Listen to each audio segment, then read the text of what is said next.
தலைவர் ஏதோ நம்ம நம்பிக்கைக்காக சொல்கிறார் போல இருக்குது அப்படின்லாம் நினச்சி கொண்டு இருந்தார்கள். இந்த பக்கம் என்ன நடக்குது அப்படின்ட்டு பார்த்தா 20 கட்சி கூட்டணி திமுக. உண்மையிலேயே அது மறுக்க முடியாத உண்மை தானே. அது கிட்டத்தட்ட 9 ஆண்டுகளை கடந்து ஒரே ஒரு கட்சி கூட அந்த கூட்டணியிலேருந்து வெளியில் போகல.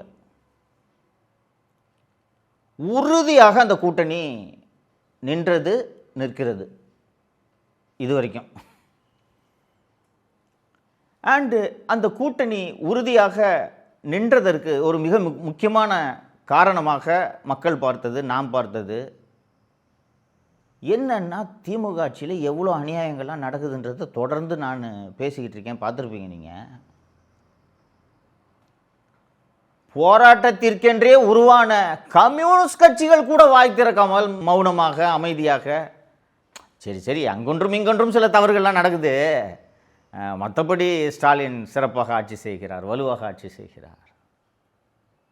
நடுவில் இது வேற ஒன்று சொன்னாங்க, ஸ்டாலின் இஸ் மோர் டேஞ்சரஸ் தென் கருணாநிதி. அதாவது அவங்க அப்பாவோட மிக திறமையான சாணக்கிறான் ஸ்டாலின் அவர்கள்.